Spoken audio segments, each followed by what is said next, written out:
time to no longer wait for the BT Morning Show's 8:30 High Beam. And we have, as our guest, wanted to have the mayor of Denison, Greg DiDonato. Greg, how are you today? Good, real good. How are you doing, Brad? I'm good. I'm glad to see that there was no ice or snow on the sidewalk when you got here. So amen to that. Amen. Finally. This weekend, I'm not making any promises, right. But very good. So we like to talk to you occasionally and keep up to date with the village. What's been accomplished, what's to come, and I know you always have a list kind of both, but you've got some accomplishments, even some pictures. Yeah, we know we're the good thing about this council and the village and our heads of department is we really do operate off plans, some goals, objectives. So we're already started. We've actually awarded what paving we're doing this year, which won't be as much because, we've done over $1 million in the last 5 years. Some of that was financed, and we're getting ready to enter into a huge downtown renovation project, which will redo Grant, which needs to be done in portions of Center and the alleys around the business district. And that hopefully will go out to bid either the end of this year or early next year. So we know that's going to be a significant project. We're talking about a $1.2 million renovation in the downtown area, new street lights, new planters, new trash cans, new decorative street markers, even the posts, the stop signs with black to pull that whole historical sense together.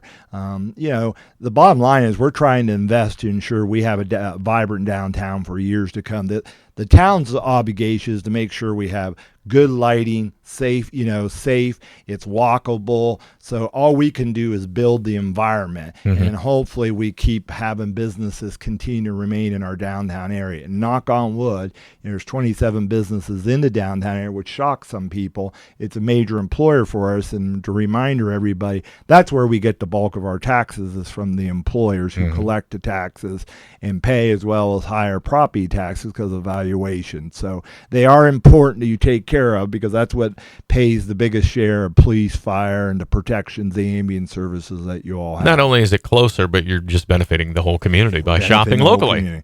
Yes. And so we're working on that. But we also, like I said, we got our bid about $60,000 of paving. We're going to do sections of the North 2nd Street. Generally still pretty good, but there's about 6 areas. They'll be grinded out. They'll be squared out. Newton Asphalt got the contract. We also have some portions, 2nd and Spring Street. There's a portion going to be cut back. And then there's about 7 alleys that we really do spend an unmanly amount of money on that haven't been paid for 30 years. It's over there by the girls' softball field on the south side. That's going to be done. It's highly traveled during this time of year.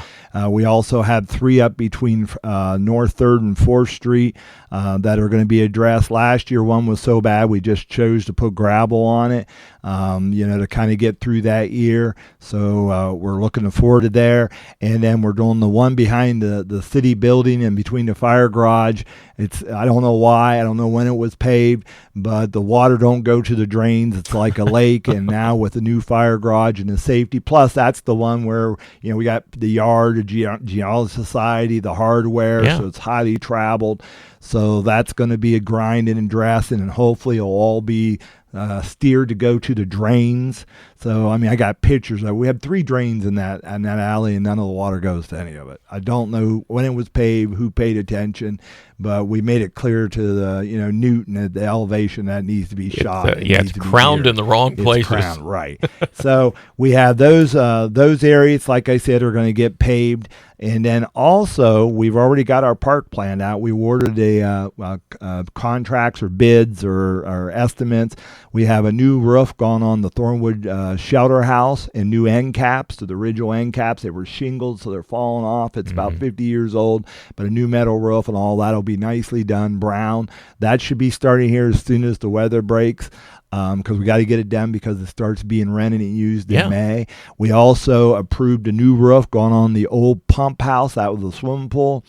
After much discussion for years about a storage issue, we initially thought about tearing that down, but it's a solid brick building. We've decided we're going to put a garage door on the one end of that. We hired DJ Johns to open it back up. Believe it or not, when they built it, they had a garage door in it in order to bring those big tanks in. He's going to remove everything on the inside. It'll be wide open. By the time we get done, we have less than 10,000, and we can't even buy a storage shed a third of that for 10,000. But we're going to it's a cooled storage, so we'll put put a new roof on. It has electric on it. We'll put the garage door on the end. We're going to paint the doors. It'll look good. But now the Little League and the ball fields could put their lawnmowers in there. We could put all our lawnmowers, the Christmas decorations from the Light Up Dennis, and some of the excess playground parts that we need when we need to repair a swing or something breaks. So we're really excited. We're getting that done. Also, we have a contract. We're having both of the shelter houses in McCluskey Park painted completely inside, around the pools and all. And we're going with a uniform color brown. Also, he will paint the doors, like I said, on the pump house, the 3 metal doors, the 2 metal doors on the old restrooms. That is where our camera system, that we have the whole park cambered. It's amazing. We have the signs up that says smile, you're on camera, but we still have people do stuff right underneath our cameras. Last year, over 20 people was charged, portions of it with vandalism. And I just want to remind everybody, our camera, our park system in McCluskey and all that is 95% covered under a camera. So we don't have any disputes. We even have a parent that argues for their kid never did it, and then when we show them the video, they don't know what to do. But anyways, but we got that done. Best thing is don't do that, whatever that is. Right. And we're working with the girls softball, where that was built probably 25 years ago, and the upper part is vinyl siding. That's fine. The bottom part's block. It's kind of all faded out. The metal doors need to be painted. The roll-up doors concession stand, that's there behind the old Burn Eyes Deli. So that is getting painted. We approved that. So all those things are getting painted. We're looking at the dugouts, the big field of PHAC. They're not capped out with metal. They need to get painted, so that'll probably be an added. And then because of the flooding, we need to deal with some issues. We're going to get a quote from somebody with a high power wash.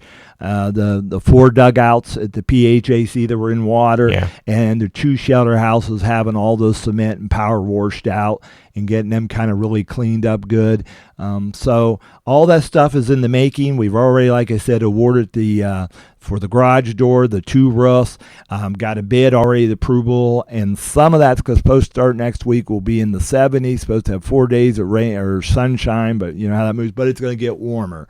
So hopefully that'll get going next week. I hope so. You can see we also submitted an application to make the building handicap accessible to get to our auditorium for the groups who would like to use it. We have a lot of groups like to have meetings there, support groups, grieve groups, all that, but they need the accessibility of having some for some of their participants. So we have that in. That also will address our restrooms, make those handicap accessible, because a question come up, okay, we can put the ramp in, we can get them up to the 3rd floor to communion room, but the bathrooms are not handicap accessible.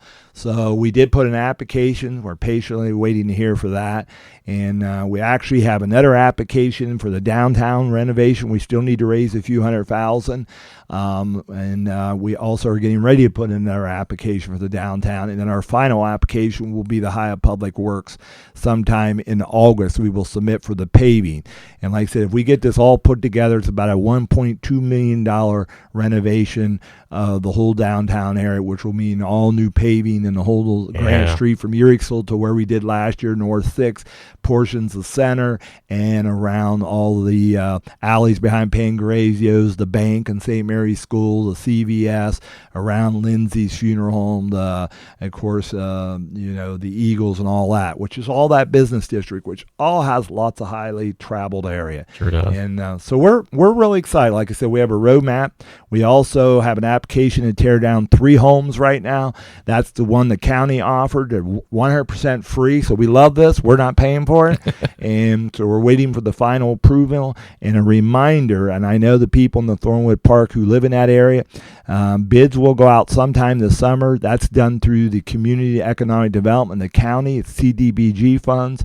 But we already removed the 9 trees and 14 stumps were in the way in the Thornwood Park area, primarily the one end of McCook. It's the upper end gone towards the hill of McCrae, and a portion of Gardner. That's where we're doing $161,000 worth of sidewalks free for the residents Oh, that live man. there. And it'll be built to code where the handicaps will be put on the corner, and that'll pretty well. The way that program is, 90% it has to be spent to address current existing sidewalks that are not walkable. So it's not geared to put in new sidewalks where they're not at, unless it's to connect from one side, like a few feet. Yeah. But if a whole block's not done, no, you don't put them in. Yeah. But the whole thing of it is that'll make that whole area walkable. And to be frank, we surveyed the whole area. Those were the worst sections of sidewalks. So that is going to be a huge boost for the Thornwood Park area. And then we're also getting a quote to reseal the basketball court in the Thornwood Park. That was new about 10 years ago, and repaint the lines on there like we did the other two basketball courts at McCluskey last year. So this is just all the activity that is taking place now and going to happen. Right now. Do you have one more minute? Briefly, are you allowed to tell us about the award? Yes, we're really excited, and we were surprised because nobody does it for that. We just got a letter yesterday from the Tuscarawas County Heritage Home Association, and the Village of Denison is receiving an award for the restoration of the auditorium. And I know hopefully people gone on Facebook. I know there were some articles in the paper, but our auditorium, it's over 6,000 square feet on the top floor of the city building. I mean, it's the largest, probably one of the largest community rooms in the county. Yeah. And a lot of them have separate buildings, but we have over 6,000. There's a restroom up there. It's all it is, the top floor, 13 feet high ceilings, but it has turned out beautiful. And I want to thank individuals, organizations, businesses, and foundation. I want everybody to hear this. Every penny of that was spent to restore the third floor of the city building was done by donated money, or it was done by people on their regular shifts, like we did the painting and some of the repairs, the street department, and that was all done when it wasn't snowing in the winter and there wasn't a lot to do because you're not cutting grass and all that. We were doing as well, as I volunteered numerous hours on that project as well. But it has turned out absolutely beautiful, especially since they refinished the floors. So congratulations on turning a big storage space into an award-winning community room. Well, it was what it was built for, and we need to get back there. We have youth groups. We're not renting out to weddings, birthday parties. We don't have a kitchen. It's not built for that. But we had lots of youth groups, after schools. Once we get to handicap, we're going to reach out to the YMCA. If people want to do pilot programs there or come down and do something there. We also have grieving groups, support groups, or maybe drugs there that they need to meet. That's what we're about, supporting the needs of the community. There is absolutely no cost for that. You just got to arrange to get in the schedule, and you got to understand when you come in, it should be clean, and when you leave, it's going to be clean. There you go. And that's the deal. So it's already being used by a couple youth groups, the dancers and the itty-bitty cheerleaders and all that. But we know there's more use. We've had people approach us, and we know the handicap situation is the issue. But we believe we will have that solved here quickly. Thanks. Greg, thanks a lot for the update. That's a lot, but you're always on it, as usual. Right. Appreciate that. Thanks. Greg DiDonato, the mayor of Denison, and we're up to date now here on the 830 High Beam.